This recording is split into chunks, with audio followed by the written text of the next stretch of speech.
নির্বাচন ঠিক যে সময়ে বলা হয়েছে নির্বাচন নিয়ে কোনো অনিশ্চয়তা নেই। প্রেস সচিব মোহাম্মদ রবিউল আলম, কুমিল্লা প্রতিনিধি।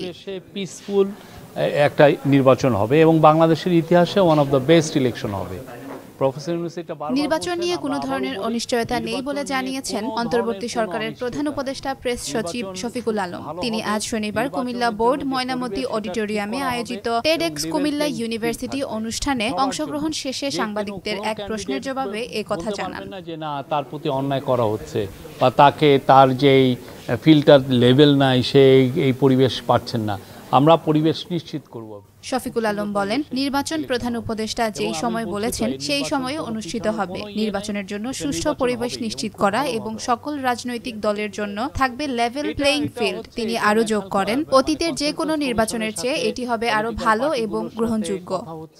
আপনার বুঝতে হবে যে কথা কিন্তু সবাই বলছেন, কেউ কিন্তু কথা থেকে বয়কট করছেন না, সবাই খুব। সংসদ নির্বাচনে পিআর পদ্ধতি প্রসঙ্গে প্রেস সচিব বলেন, এই বিষয়ে বিভিন্ন রাজনৈতিক দল ও নির্বাচন কমিশন আন্তরিকভাবে আলোচনা করছে। এটি একটি চলমান আলোচনা প্রক্রিয়া। দ্য নেক্সট ওয়েভ প্রতিপাদ্যে কুমিল্লা বিশ্ববিদ্যালয়ে অনুষ্ঠিত টেডএক্স কুমিল্লা ইউনিভার্সিটিতে অংশ নেন দেশবরেণ্য ব্যক্তিরা। অনুষ্ঠানে উপস্থিত ছিলেন কুমিল্লা বিশ্ববিদ্যালয়ের উপাচার্য professor doctor Haider Ali, astrophotographer Zubair Kawlin, চরকির সিইও রেদওয়ান রনি, লেখক ডেল এইচ খান, জনপ্রিয় কণ্ঠশিল্পী আসিফ আকবর ও সংবাদ উপস্থাপক ফারাবি হাফিজ। একটা কংক্রিট রেজাল্ট আসবে এবং এর পরে যেটা যে আমরা আশা করব যে জুলাই সনদটাও সবাই সাইন করবেন।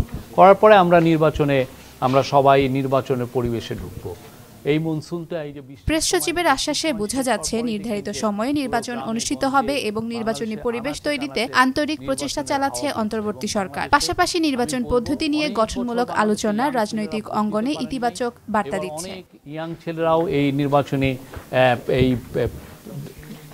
নির্বাচনের ব্যাপারে তারা যথেষ্ট ইন্টারেস্টেড থাকবেন। আইন শৃঙ্খলা পরিস্থিতি আমরা বলছি তো, আমরা যথেষ্ট চেষ্টা করছি এবং আমরা কিছু রেজাল্টও পাচ্ছি। আপনার যেই সমস্ত সেন্সেশনাল ঘটনা ঘটছে প্রত্যেকটার ক্ষেত্রে খুব দ্রুত অ্যারেস্ট আছে, কেউ কিন্তু বাদ পড়েনি। কেউ বলতে পারে নাই যে এই একটা ঘটনা ঘটছে এবং তাকে ধরা হচ্ছে না। প্রায় প্রত্যেকটা ক্ষেত্রেই অ্যারেস্ট হচ্ছে। আমরা খুব দ্রুত কাজ করছি এবং কিছু কিছু ক্ষেত্রে আইনও সংশোধনী করে, বিশেষ করে রেপের ক্ষেত্রে আমরা দ্রুত বিচার করছি।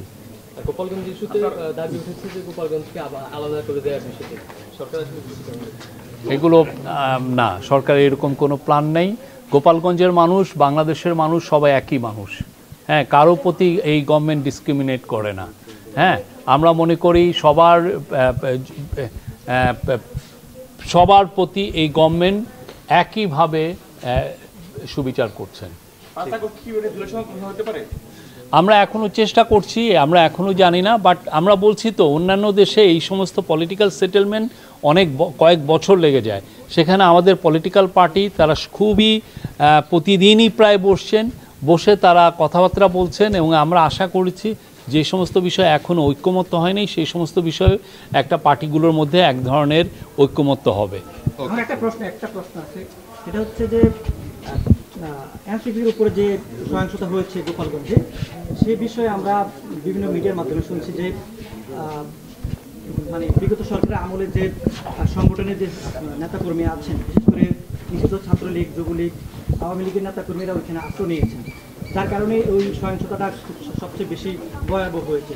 সেটা নিয়ে সরকারের আসলে কি ধরনের উদ্যোগ আছে? আমরা যারা আইন নিজের হাতে তুলে নিয়েছেন, যারা সেদিন ভায়োলেন্সে জড়িত ছিলেন, আমরা সবাইকে আইনের আওতায় আনার চেষ্টা করছি।